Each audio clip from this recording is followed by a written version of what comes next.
Hello, hello, hello, and welcome to another episode of Soulful Saturday.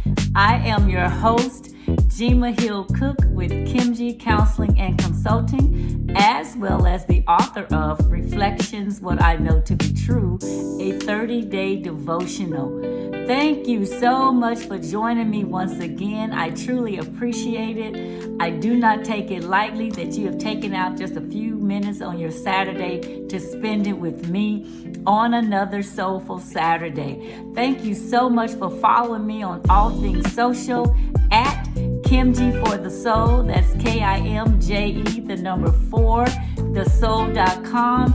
Emailing me at Jema, Jema, at KimjiForTheSoul.com. All things social, Kimji for the Soul. Please like, share, follow my YouTube channel, as well as follow me on, Instagram, on TikTok, on all things. I am so excited for all of you that's already been following me.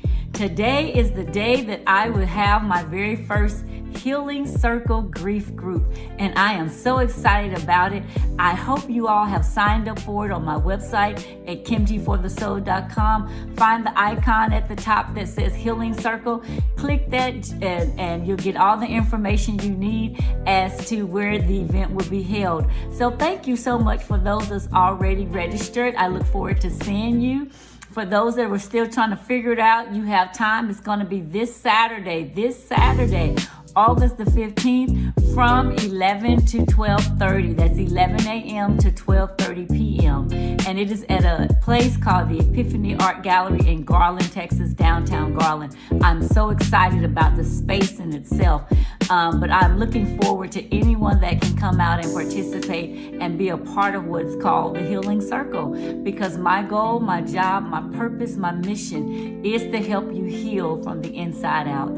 So once again, go to my website at KimjiForTheSoul.com. Click on that tab at the top for Healing Circle and register. And I'll see you on Saturday, on the 15th, to participate in that group. I'm so excited about it. So here we are talking again about grief and what we know to be true about it. I had mentioned before that grief is one of those things we don't get over, but we do definitely learn how to work through it. We talked a little bit last week about some of the types of grief that we have, as well as the difference between mourning, which is an outward expression, and the grieving, which sometimes happen internally. One of the things I wanted to also talk about, I wanted to go over a couple of more types of grief before I get into the stages of grief. And a couple of more is that ambiguous grief. Ambiguous grief is that grief that's kind of hard to see and hard to understand.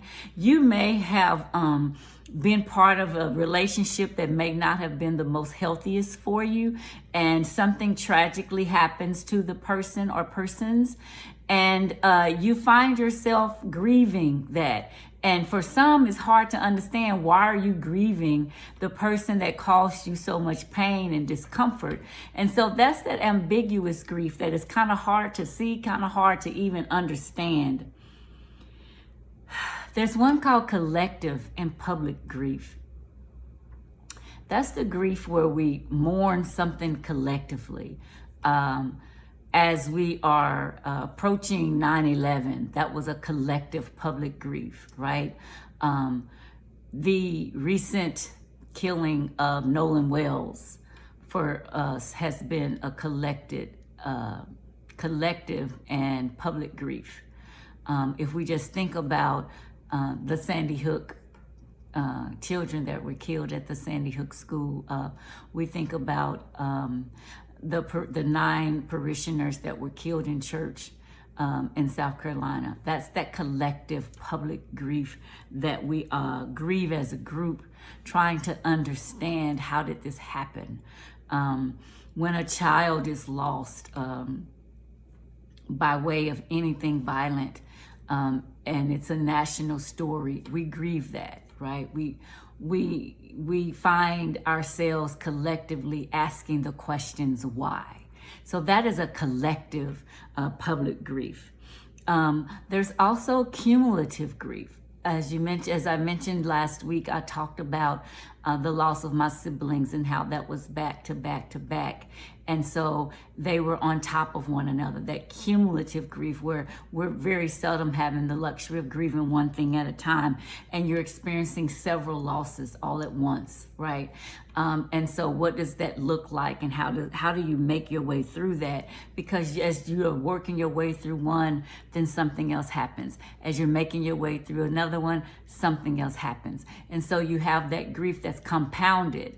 And a lot of times we don't even know that it's compounded and that's what we're dealing with, because we just think, oh, this is just what happens and I'll be fine, and we just kind of go on with our lives, when in reality we're not fine, okay?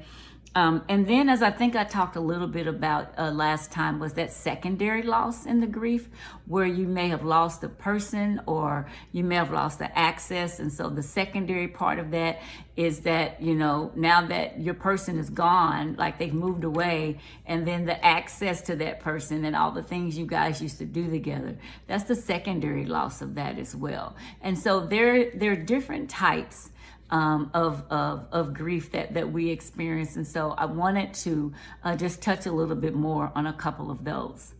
So today we're going to spend just a little bit of time talking about the stages of grief that originated with Elizabeth Kubler-Ross back in the day.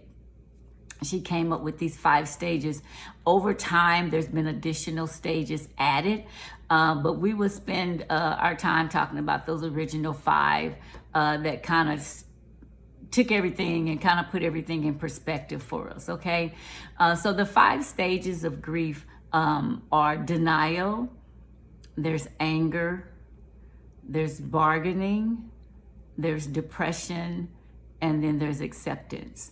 So today we're going to spend just a little bit of time talking about those first 2, which is denial and anger. And what I want to say about them, and what I said last week when we're talking about grief, is that it is not a linear experience, right? I don't have the luxury of waking up in the morning and saying, "Ooh, I'm on stage 5 of grief." That's not how it works.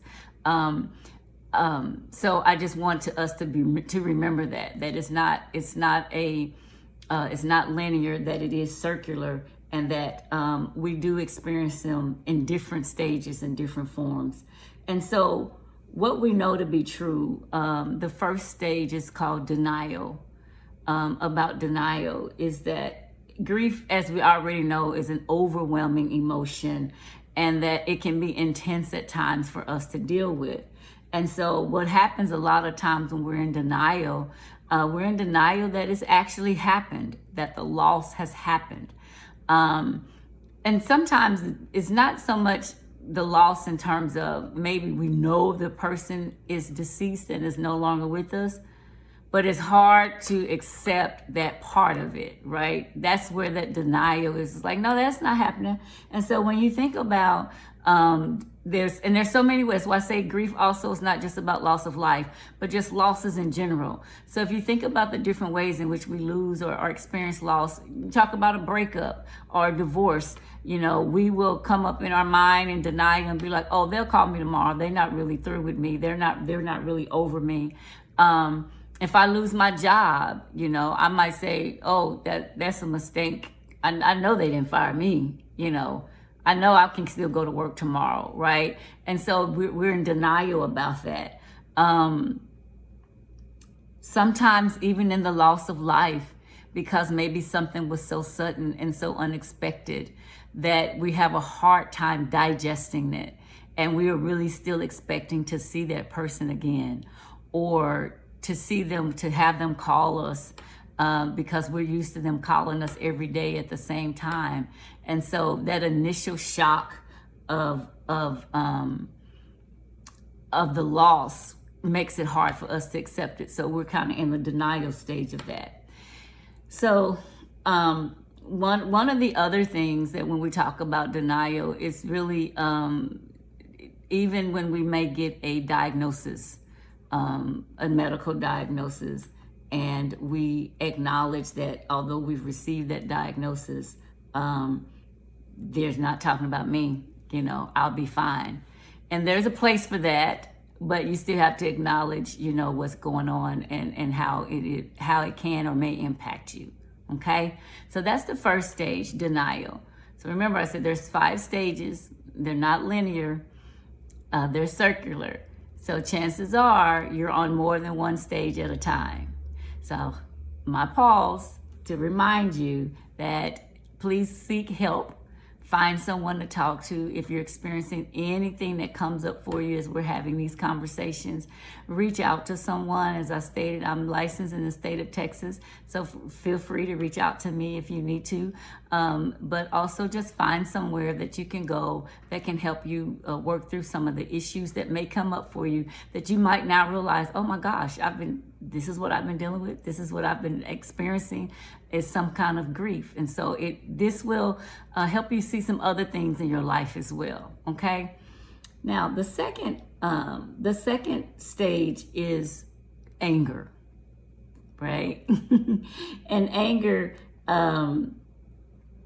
shows up many different ways, and it's a mask. Anger, as we know, what we've been taught, is a secondary emotion, because a lot of times what we really are, a lot of times when we say we're angry, we're probably mad, we're upset, we're frustrated, we're disappointed, we're hurt, right? But how comfortable are we in acknowledging those feelings? So it's easier for us to be mad because people don't want to be bothered with you when you're mad. They don't really want to try to figure out what's going on. But if I was to say I'm sad, somebody doesn't want me to be sad. So they're trying to help me fix the thing that's made me sad. But if I don't really want to deal with it and I just want to be angry, then anger is the emotion I'm going to say. And so then people leave you alone, right? And so a lot of times when we're dealing with loss, we are angry about it. We are upset. We have lost the person that was there for us. And so we want somebody to blame in this particular case as well. We want somebody to be at fault for what happened. Be at fault for my feelings more than anything, because there might be a time and case where somebody might really be at fault for the loss. But my anger is stemming from a place of just on top of the disbelief and on top of the denial. And so imagine, if you will, if you think about a loss that you've experienced and the range of emotions that you had in dealing with that loss. We sometimes feel like we should not be angry. And I'm going to say anger is a healthy emotion if we can articulate what we're angry about. It's not that we shouldn't be angry. We just have to be able to articulate what it is that we're angry about.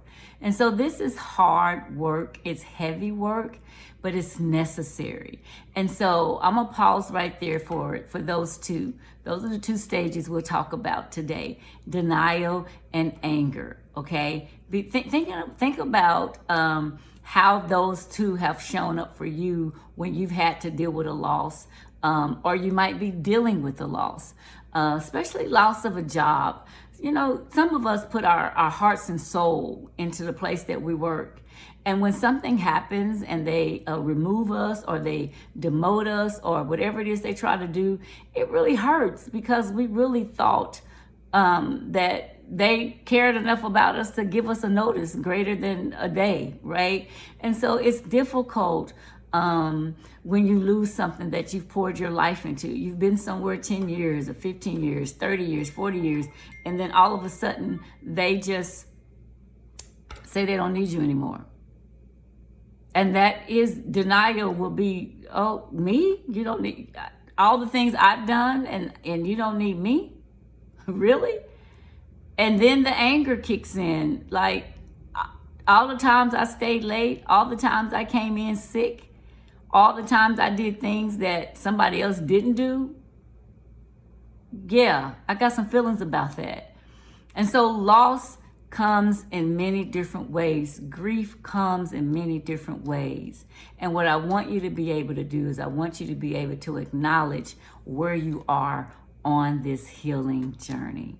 So once again, thank you so much for spending a little bit of your Saturday with me on today. I appreciate you and I adore you, and I do not take you for granted. So as you're out and about today doing your Saturday errands, thank you for listening to me. As I always say, if you're at the grocery store or at the car wash, or it's about to be, some kind of football season for the little people, or baseball season or something, you might be sitting out there in between innings or in between games. So thank you so much for listening, and please like and share and subscribe to my YouTube channel at Kim G for the Soul. Follow me on all things social at Kim G for the Soul, and I look forward to seeing those that have already signed up for the Healing Circle. That is happening on Saturday, August 15th, from 11 o'clock to 12:30, 11 a.m. to 12:30 p.m. So thank you once again. I appreciate you. Go to my website at kimgforthesoul.com. Click on the link at the top for the Healing Circle. You can click on the link also for my book to purchase my book, Reflections, What I Know to Be True. And if you purchase it from my page, I will personally sign it and mail it out to you myself. So once again, thank you so much for being here. I appreciate you for another Soulful Saturday. And if you could, remember to enjoy the view. Have a great Saturday.